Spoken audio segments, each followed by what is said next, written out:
This is the source, the primary source material for today's word. And I did want to say, I was kind of joking around before about the message and what we're talking about. And if you're visiting here, we don't talk about this every week, but this is a dead serious topic, in the church. And as one of the older people in the church we've abdicated our responsibility to speak about this, and not in a don't do, but in a way that says everything that our kids and our grandkids and we've been taught from the world is a counterfeit of what God designed and intended for this topic and the topics we'll be unpacking. And so we'll laugh. I'll probably make some jokes or snide remarks as Jason is sharing, but this is a serious matter, and you don't spend 10 minutes with somebody getting real without realizing that these topics and these areas are important. They're tearing apart the church, our families, and everything else. And so I just want to affirm that as something that I know is on Jason and as the elders that we talked about this topic, that it is it's God's work and it's good stuff. So let's open up this prayer. Sorry for that little ad lib. Let's pray or read this along or just listen here. I did not listen to the voice of my teachers or incline my ear to my instructors. I am on the brink of utter ruin in the assembled congregation. Drink water from your own cistern, flowing water from your own well. Should your springs be scattered abroad, streams of water in the streets, let them be for yourself alone and not for strangers with you. Let your fountain be blessed and rejoice in the wife of your youth. Proverbs 5:13 through 18.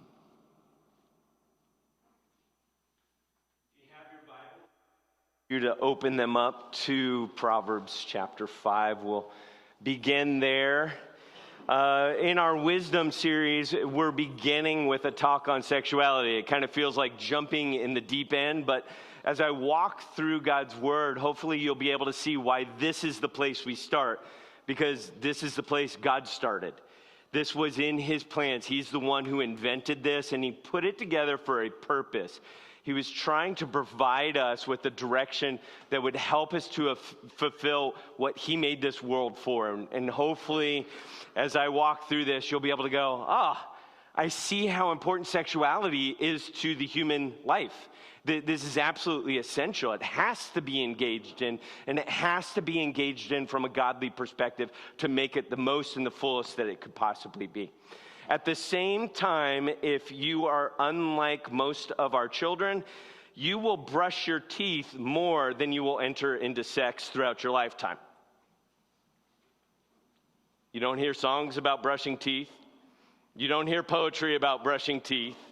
Your dentist would love for you to be talking about brushing teeth on a regular basis, but we are captivated by this concept of sex and sexuality. It consumes us. It consumes our culture. And like Stephen was getting to the point of, oftentimes the church is like, ooh, this is such a heavy issue.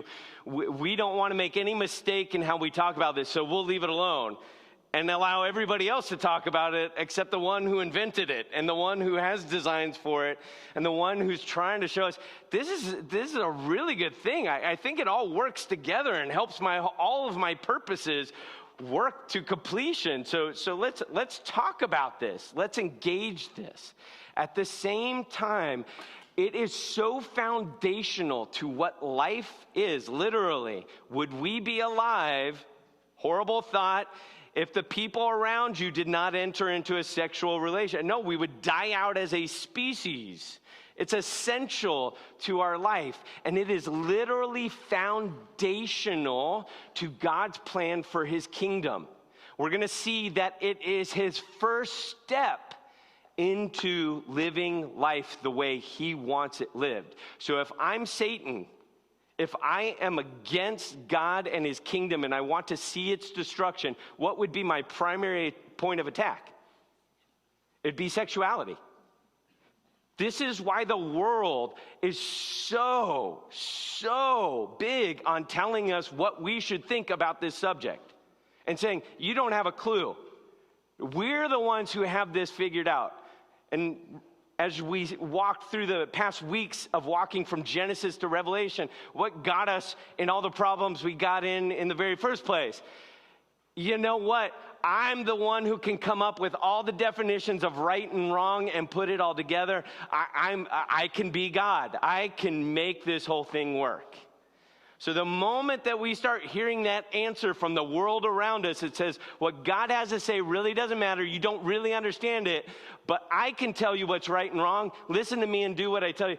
Our antenna should be going off like something is wrong here. Like this gets back to the core fall. We're headed down the wrong road at this point. And so, as we walk through this, I want to remind us of what Larry reminded us of. And this is an inadequate illustration. God's wisdom is far beyond what that little circle can contain. It goes to the infinite point of life. He knows everything because he lives throughout all time. He knows what this all comes to. If there was anybody that we would want to go to and go, hey, help give me wisdom. Show me how to take information and put it together rightly with experience so that I make the right choice all the time, should be God. But it's so far beyond us. He's just got such vast wisdom that it's hard to be able to grasp all that he has. And we'll come back to this at the end. This is why we're so important. Our parents taught us stuff. We've really delved into God's word. We've had deep conversation.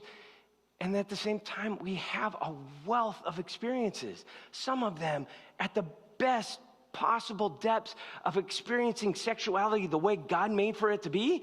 And others of us on the exact opposite end of like, I completely messed that thing up. Like, here's where you don't want to go. And being able to put those together. So conversation is the way to wisdom. It isn't just, this morning will give you knowledge. It will not give you wisdom. You have to talk about this. You have to put it into practice if we're really going to live the wise lives that God has for us. Here's Proverbs chapter 5. Here's just kind of an overview. Let me drop some truth bombs on you, is what God says in Proverbs chapter 5. Drink water from your own cistern, fresh water from your own well. If any of you have been to the Middle East before, or if any of you live in Missouri, and you live out in the middle of nowhere, what is the most difficult thing in the world to do? Dig a well. You spend so much time and effort trying to find where is the water, and do we dig down this, but then do we corrode it with this? And there's so much time and effort put into this. Can you imagine this in the middle of a desert? This is why in the ancient world, people always built their houses around the water well. Oh, what a great image to start with. You want to build a great life? Build your house around the woman that is your well of life. All life flows not from me. It flows from the female. She's the source of all life. Build your house around her. And then for you ladies, let yourself be centralized within the love and the household of the people around you. Isn't that a great image to start with? Does that always work? That's what Proverbs is about. Here's a proverb. Think about it. Talk about it. Is that always the best way to live life? Should your springs be dispersed or lost abroad, streams of water in the streets? I don't know if any of you have been to a third world country before, to where they build houses with mud and with bricks from mud and sticks and everything else. Do you know the thing they dread more than anything else in their community? Floods. Because guess what it does? It absolutely destroys the community. What another beautiful image. Do not, men, let your streams, what? Just run rampant through the streets. Because what does it do? It doesn't just hurt you, it hurts and destroys an entire community. Have any of us seen this? Most illicit sexual relationships happen within communities, with people that you've interacted with in other realms. And you think, oh, this is okay. This is just this one time. This is just in this one place. And it absolutely does what on a regular basis? Destroys families, destroys churches, destroys workplaces, destroys all this stuff. What a great image. I got more truth bombs to drop on you, God says. Let them be yours alone and not for strangers with you. Are any of you completely grossed out by backwash? Curtis Cunningham, me and you are like, And what do you get all the time? What do you get all the time? Who does the most backwash? Kids. Why?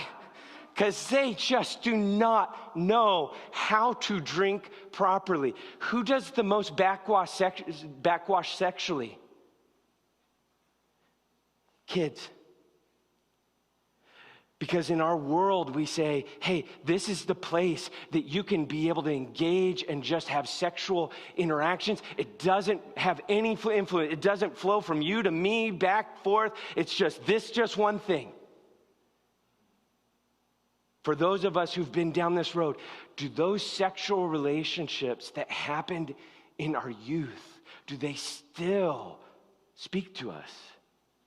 Do they still impact us? Do they still pop into our heads and remind us? Do they still bring secret hurt to our spouse?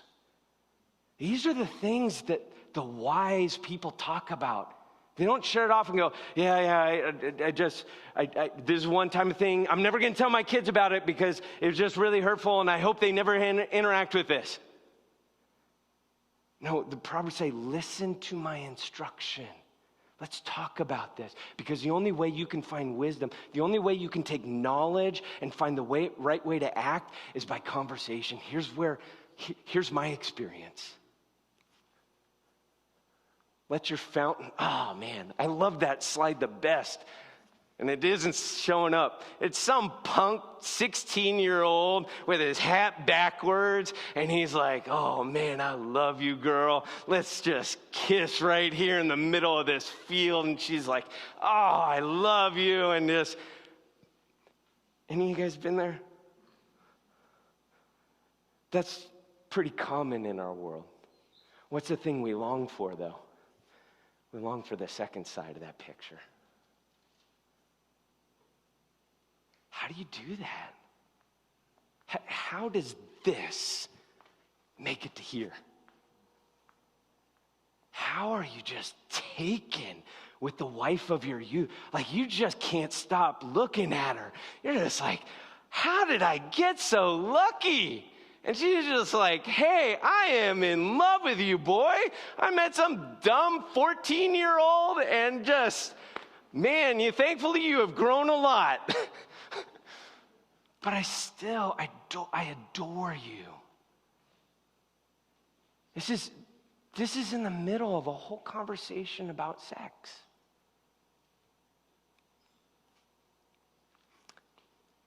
As a loving hind and a graceful doe, may her breasts satisfy or satiate you at all times. What's really interesting about that word in Hebrew, satisfy, satiate, it's the word of being full. Who's satiated by the woman's breast? Who's literally filled up? It's a child. It's a child. It's that place of comfort. It's that place of you provide for me all that I need. The loving hind and graceful doe that it's talking about there are these mountain goats that sit on the side of these rock and mud walls in the middle of the Holy Land.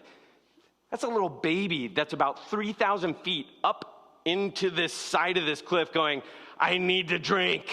I need it. I will die without it. Do we pursue sex that way?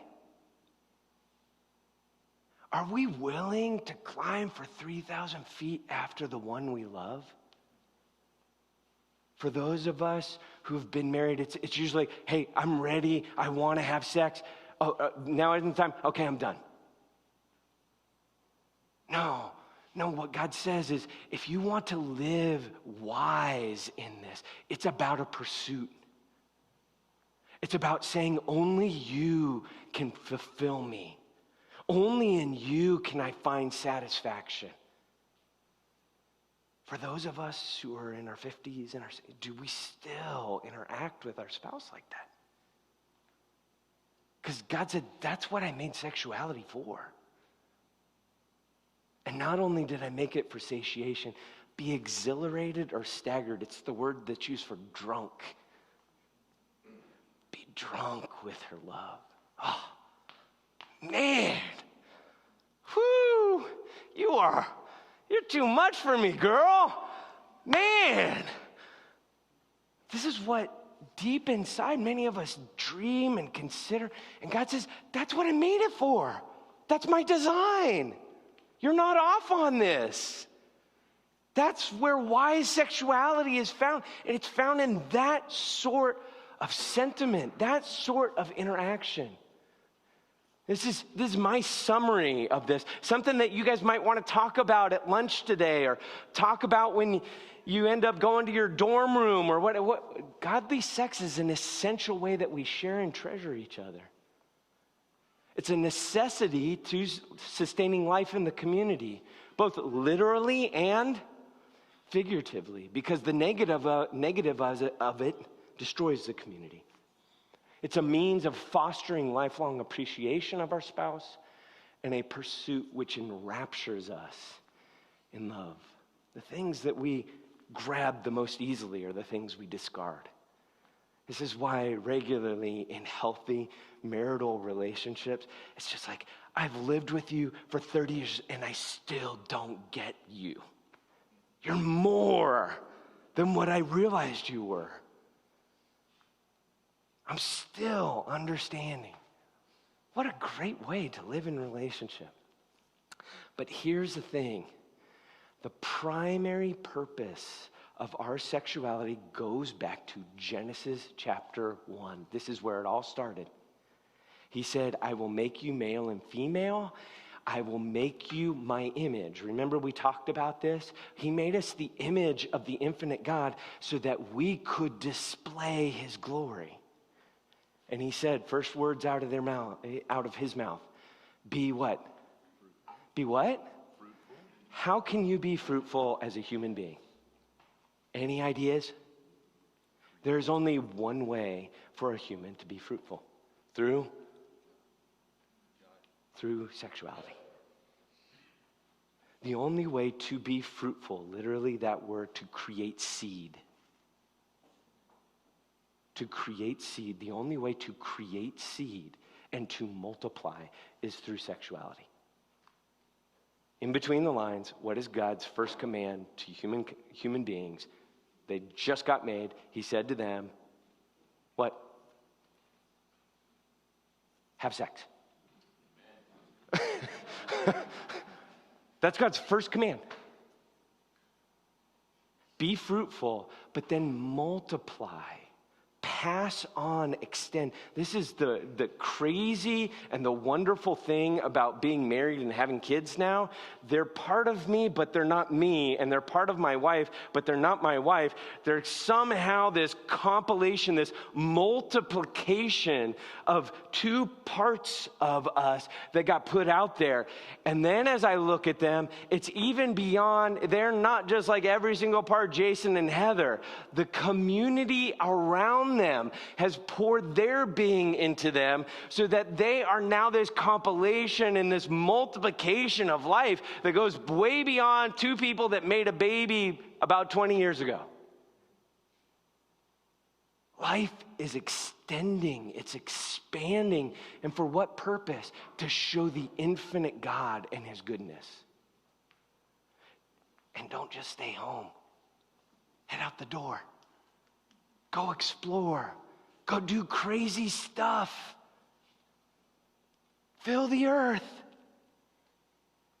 And as you fill it, use your talents and your gifts that you found in this process of me being your parents and this being your community and that being your...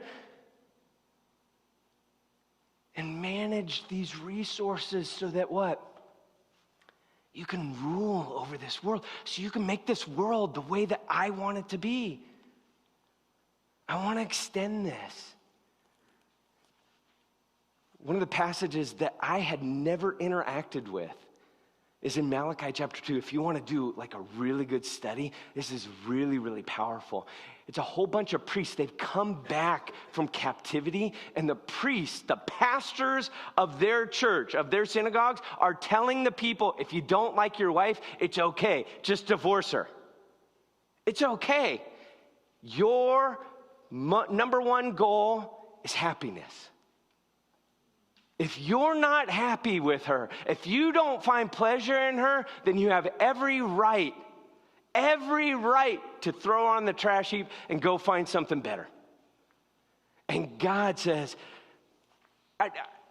what? And in this passage beyond this, he says, wasn't I there with you? And we invoke this in our marriage ceremonies, don't we? Who is put together? Whom God has put together, let no one ever separate. And this is what he pulls out in Malachi chapter 2. What are you talking about? I was there and put you together purposefully. And because I put you together purposefully, why did I do that? What was my purpose in creating marriage so that you could have a sexual relationship here? I wanted godly offspring. Literally in Hebrew again, godly seed. Whenever in Hebrew this concept of seed is brought up, it is always in the plural. It is never singular. It's always talking about lineage. In fact, we could logically get there as well. If just making babies through sex was the most spiritual, godly thing that you could ever do, the person who has the most babies in a community would be the most godly. And what do we see in communities where you have babies, wherever you can have babies, and they have no support, no godliness, nothing that goes on with the call that he gave us in Genesis chapter 1? What happens to those communities? They get ripped apart. They fall apart. Because God set up this union of two oppositely corresponding people to be held together in a way that builds community, that makes life what it's supposed to be. And he did it in such an awesome way. We are physical beings. And he gave us something so base and so physical. And as we walk through the rest of this, you're going to go, hopefully, sex is just so much, it has so much more potential to it than I guess I knew that, but wow. Here's my statement. I'm going to start off the next kind of section of what God's at. Sex does more than make babies. It makes a people. Here's my thesis, taking all that I saw throughout Scripture, and hopefully as you get into your community groups, you'll see the 7 pages of Scripture that I've given to all your community group leaders to be able to kind of give you further support, because I can only go through so much in a 35-minute sermon. Your sexual relationship is essential to the health of your family. Without it, your family fails. It isn't just about making a baby. That union that happens when you're 63 years old is absolutely essential to the life that you live. Because it's the most basic, it's the most foundational point that you build life from. And if we can't find connection here with just 2 people, how are we going to do it with 5? How are we going to do it with 100? How are we going to do it with the church?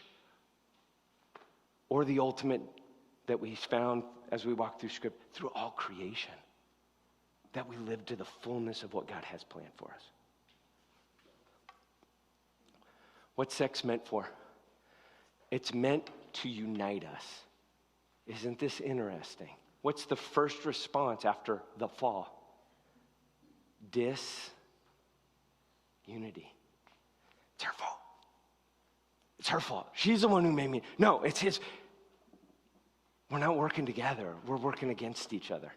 Any of you in marriage ever experienced not working with each other but against each other? It happened in my wife and my marriage once, right? Sex is God's way to take the most basic physical expression to regularly unify us, to unite us, to be of one purpose and one mind. For a moment, that's not the end all be all. It's the foundation of the building. But when you walk out of the bedroom and you find yourself in the kitchen, just working, and you're together in that, and there's a love and a connection and an intimacy there between the spouses. What do those kids do inside the kitchen? I come by just to be able to give my wife a little peck on the cheek. Oh, it is so good to see. I love you so much. We're so united in this. We're together. I love you. You love me.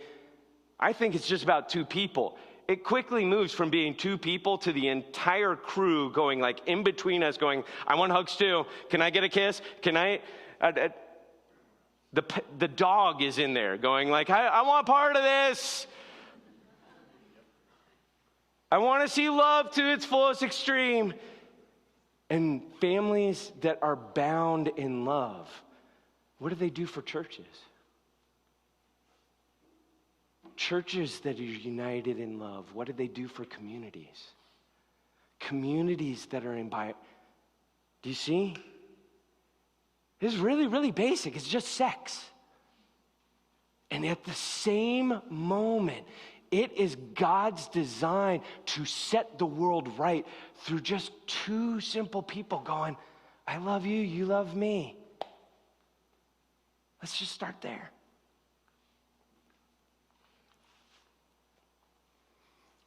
This union happens where? It happens any time that we have a sexual relationship. So most of us are familiar with the Genesis passage that the two will become one flesh. Is it because a pastor said, hey, you're married? No. Go down to 1 Corinthians chapter 6. Any of us who connects ourselves with a prostitute is the example that Paul gives. What's happened? They've become one body. They've united themselves with each other. They've said, I love you, you love me. Let's work this whole thing out. Let's build a life from this. And Paul uses this ridiculous example because what does he know the prostitute's going to do as soon as she's capable?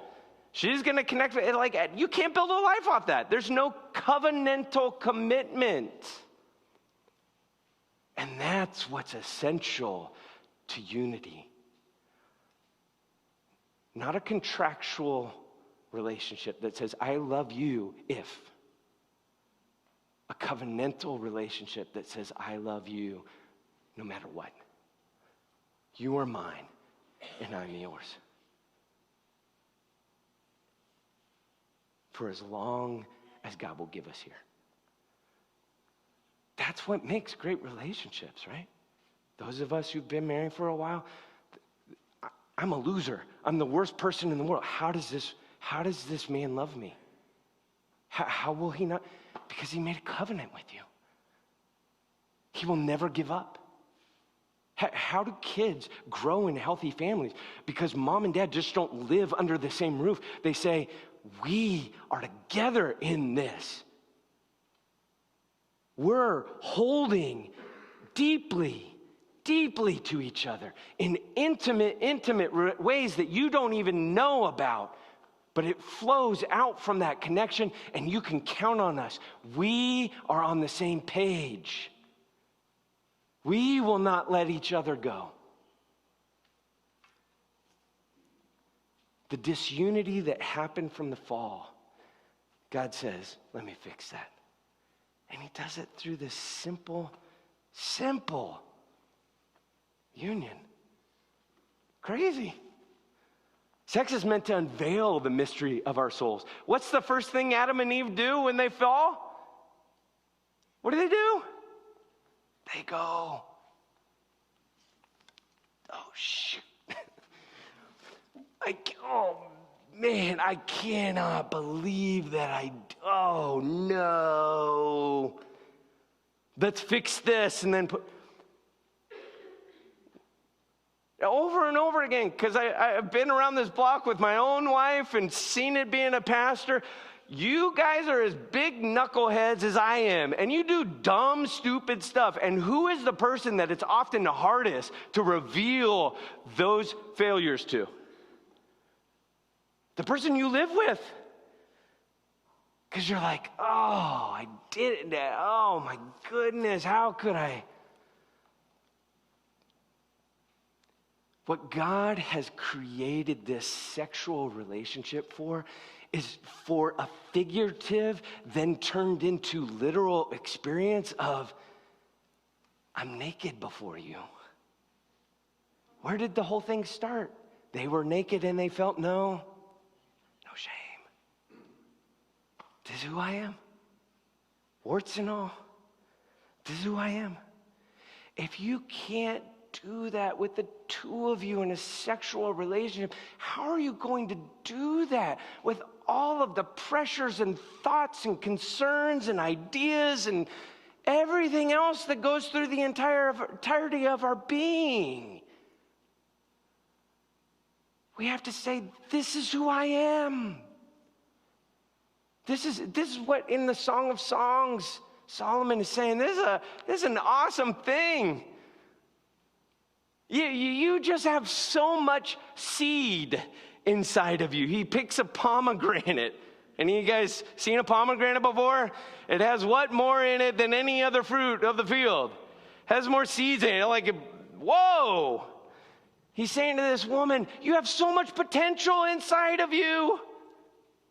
Literally and figuratively, and he goes through, and I won't go through every single one of those. He says, oh man, you could just heal the deepest wounds, and you are a fragrant person who just like captures people's attention. And he's saying like all this like really awesome, especially in their world. I don't know any of the times I've said to my wife, oh baby, you're just like saffron to me. But for their world, they're just, he is like laying it on thick. You are just, wow. Do you realize who you are? And then what's her response?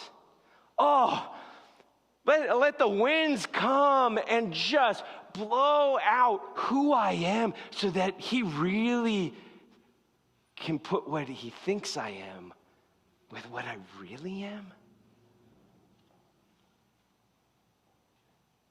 God says this sexual relationship is a way that we begin to see who the other person is and see them in such a deep, intimate way that we call out in them the character and the being and the potential that they don't even know they have. And with that unity, with that love, with that covenantal commitment, they're like, yeah, I'd like to be that. I'm not sure I really am all that, but that sounds pretty awesome. And that you see that in me, whew, I will take it. How do you love me this much? One of my favorite things in being married is the girl that I am married to and madly in love with is not the girl I married almost 25 years ago. She has blossomed, she has grown, she's expanded in ways I could have never even fathomed. And I have that, the only guy in the whole entire world, I get front row seat. And I get to see this garden grow and blossom in her being. And some of the first places I saw this was in our bedroom. In a sexual, intimate, revealed relationship that showed me that's where your heart is. That's who you are. Those lover's secrets that you get to share there. This is what God says I made sex for. I made it for that. Sex is meant to unify us in pleasure. If you go throughout the Song of Songs, if you want to really explore sexuality, that's the whole book. Lots of great thoughts there. I can only pull a few out. Basically, the whole tenet of Songs 4, 1 through 11 is, come with me from this awesome place. Lebanon was kind of like, in our mind, heaven. It's heaven on earth.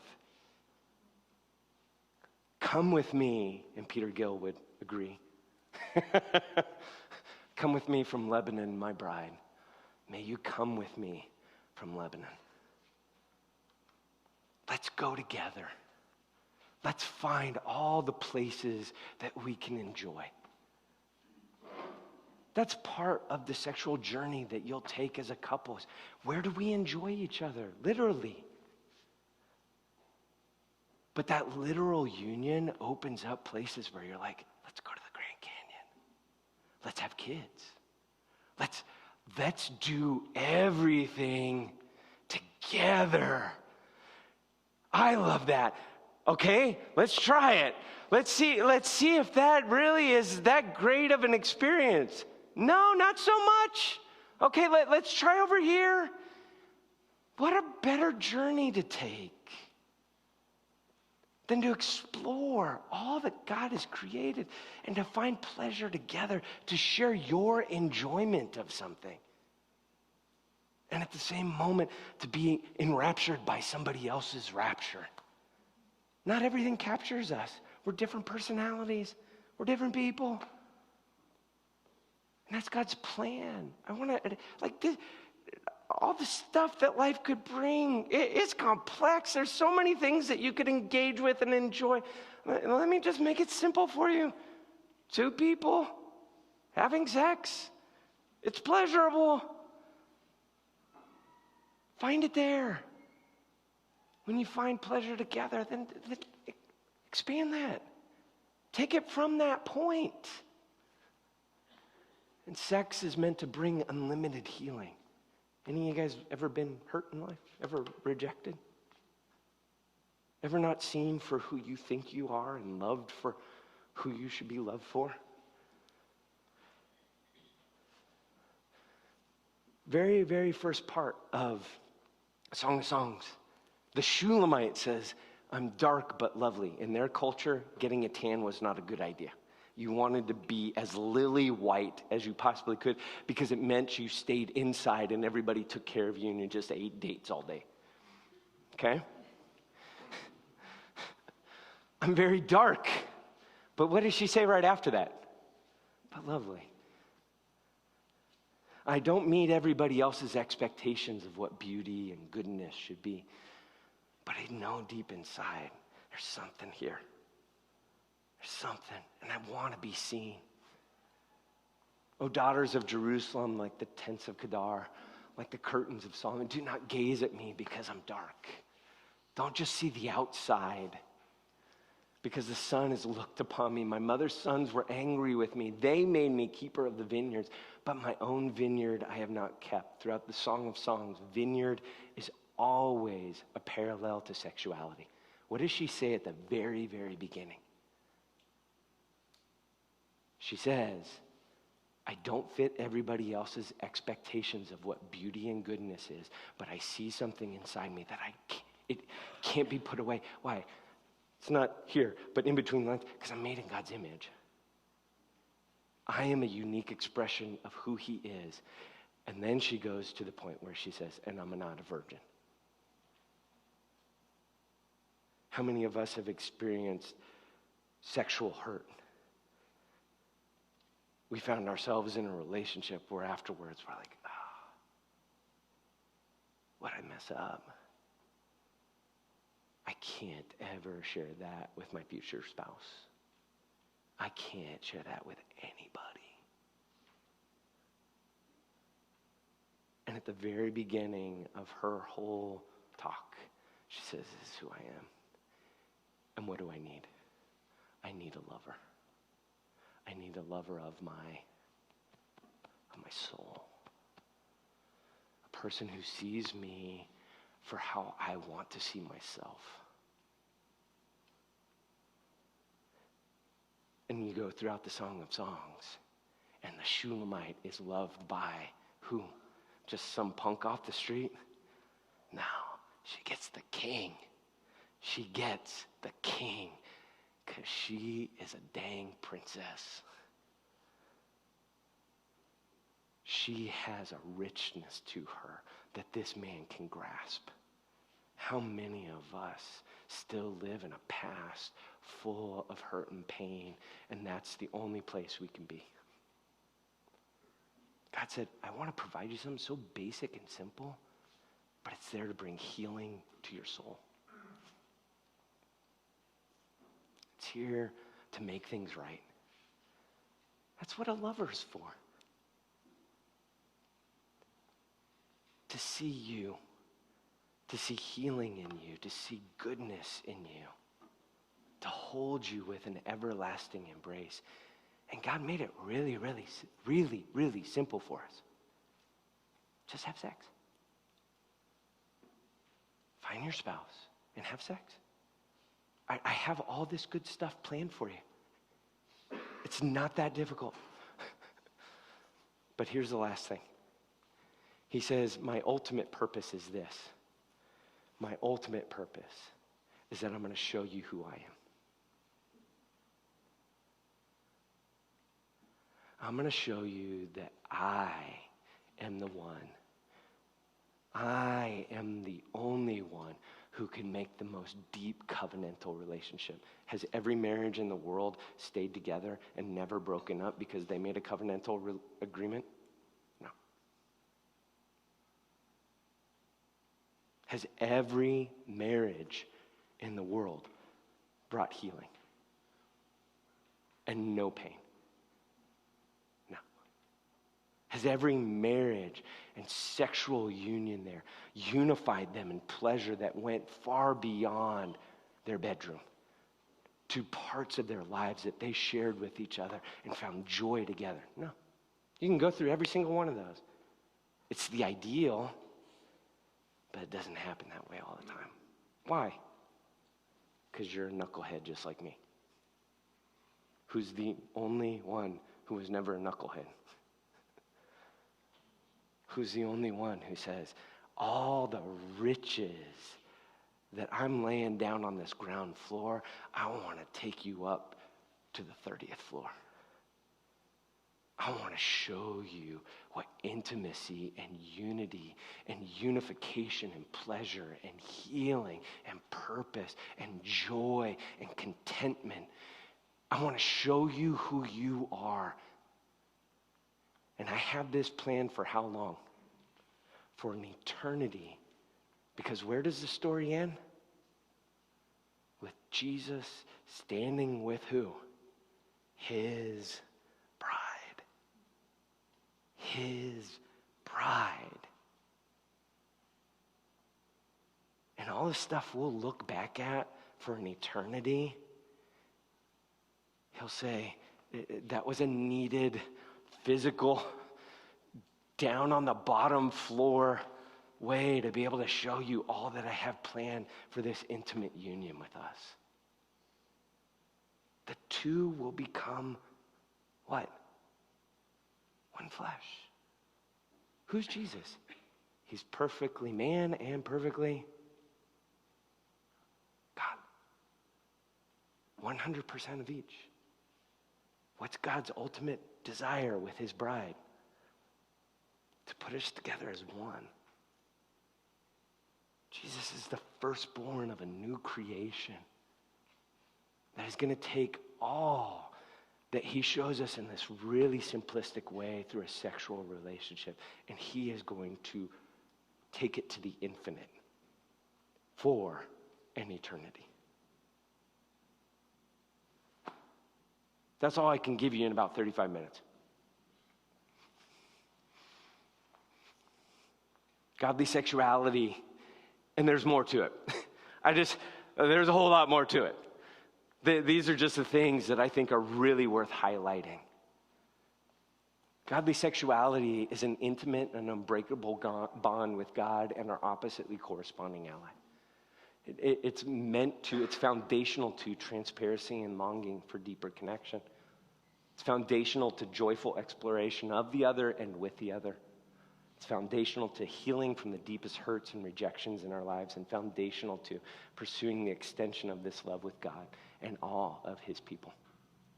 But, like I said at the very beginning, that's just knowledge. I just gave you a whole bunch of information. The only way that we become wise is when we begin to share our experiences with each other. Parents, does what I talked about today correspond with what you've seen in your own life or people around you? Share that with your kids.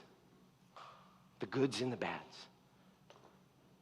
College students, does what I shared today from God's word correspond in any way to what you've seen from your own parents' relationships or what you've seen in your own relationships, good and bad? Talk about it. But the best ones, get together with people who are a lot older than you because they got a lot more experiences and they can give you a fuller perspective. And then for those of us who are older, get together with the young ones. Why? Because they see things from different perspectives and they ask questions that we're like, I'd never asked that question. That's really good. That's really worth thinking about. If you're going to go down that road, which I hope you do, here are some potential questions that you might want to consider. This, just like the whole talk on biblical sexuality, is not the entirety of all the questions you could ask. If you want to take a picture, this may be helpful for you to remember as you're sitting at lunch today or as you drive down the road or anything else.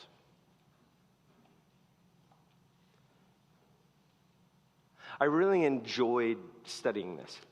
The reason why is because in our world, it often becomes a conversation of, this is the way sexuality should be. No, this is the way sexuality. And it feels like we're like pulling against each other, just taking what each other says and going, no, you're wrong, no, you're wrong, no, you're wrong, no, you're wrong.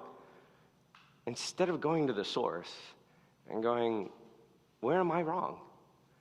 Because I promise you, as I walk through this, there's places in this that told me, Jason, you're not right in how you're engaging with your own wife. Where could you engage more in an opening of your being and showing who you really are? How does this sexual union become a step in that relational connection? How could you be more real with her? How could you allow her to be more open and vulnerable with you?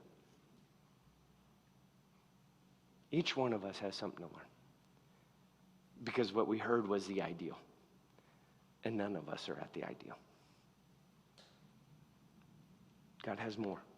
There's a whole lot more planned for us. And yet, he's so wise and so loving that he sets things down at this really basic level and says, it's not that difficult. Meet me and each other here, and I'll expand this. I'll take it to places you could have never imagined. To him be glory in his church through sex, both now and forevermore. Have you ever heard that blessing?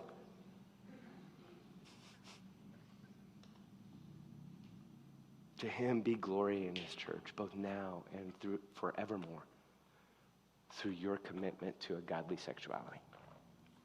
Amen.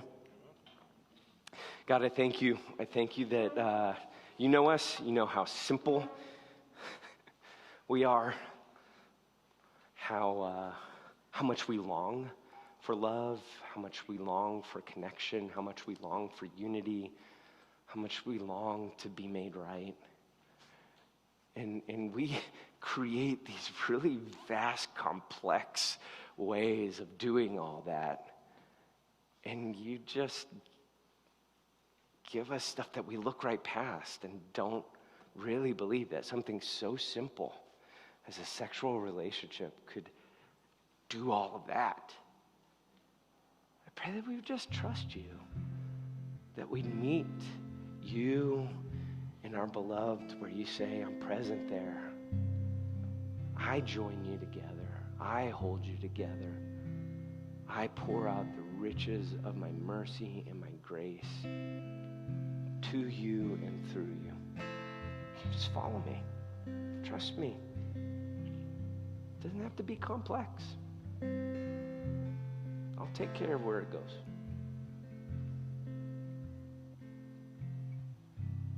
Meet us all. Amen. If God can do that kind of work through our sexual unions, we're going to head back here and eat a piece of stale cracker and drink some grape juice. Like, how dumb is that? That isn't going to fill me up. And yet he says to us over and over again, come to my table. Come eat. Come taste and see that I am good. My prayer for us as we head to the communion table this morning is that it would have the same response to sexuality. Something so simple would become something so profound.